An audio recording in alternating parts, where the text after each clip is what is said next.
तर रंगतरंगमध्ये आता आपण शेवटाकडे वळत आहोत. त्याआधी मला एक दुसरी बाजू म्हणून एक गोष्ट सांगायची आहे.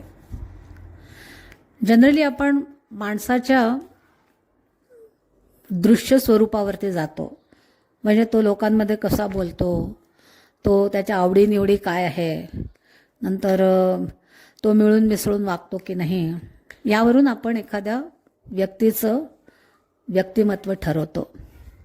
पण ही व्यक्ती, त्याची दुसरी बाजू जोपर्यंत तुम्ही त्याच्या सहवासात राहत नाही तोपर्यंत तुम्हाला कळत नाही.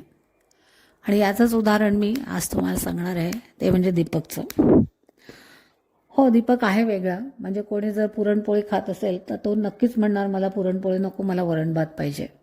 किंवा जो कोणी म्हणत असेल की चला आपण बाहेर फिरायला जाऊ, तर तो नक्कीच म्हणणार मला फिरायला नाही जायचं आहे, मी आता घरी बसतो. म्हणजे हे त्याचं व्यक्तिमत्व आहे आणि तो वेगळा आहे. पण ह्या वेगळेपणात सुद्धा एक दुसरी बाजू आहे. ती कशी, ती बघा. म्हणजे आत्ता आम्ही जानेवारीमध्ये नागपूरला आलो होतो. कारण सगळ्यांनाच माहीत आहे.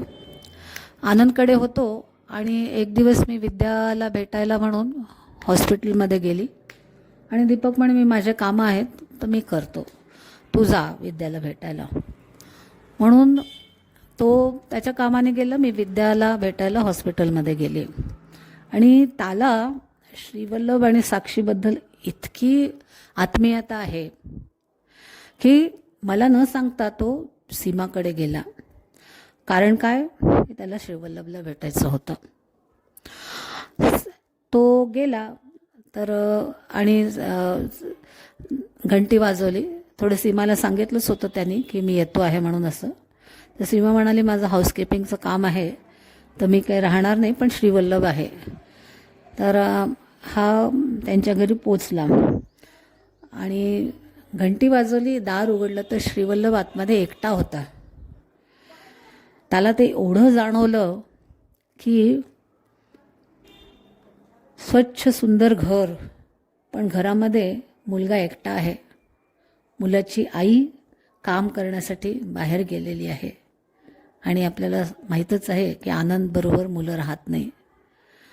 त्यांनी आल्यानंतर मला इतकं जवळ घेऊन सांगितलं की आज मला अत्यंत वाईट वाटलं. म्हणे माझं मन इतकं पिळून निघालं की त्या घरामध्ये श्रीवल्लभ एकटा होता. म्हणजे ही जे काही तरल भावना असते ना, ती दिसण्यासाठी नसते, ती अनुभवायची असते. आणि ही अशीच तरल भावना वेळोवेळी मी दीपकमध्ये बघते. वरून असं आपल्याला वाटतं की हां, हा खूप ॲग्रेसिव्ह आहे, हा खूप रागीट आहे. पण एक भावना जी असते की ह्या मुलांचं चांगलं व्हायला पाहिजे, या मुलांना आपण चांगलं गाईड केलं पाहिजे, एवढी मोठी फॅमिली आहे, आपण त्यांच्या मागे सातत्याने उभं राहायला पाहिजे. तर अशी ही दुसरी बाजू दीपकची. या दुसरी बाजूने मला खूप काही शिकवलेलं आहे. दीपकच्या सहवासात राहून मी खूप शिकलेली आहे. मला पण त्रास होतो बरेचदा त्याच्या स्वभावाचा, पण मला जे काही माझा वेळ मिळतो तो सत्कारणी लागतो, यातच मला खूप समाधान आहे. तर माझ्याकडून तुमच्यासाठी हे गाणं.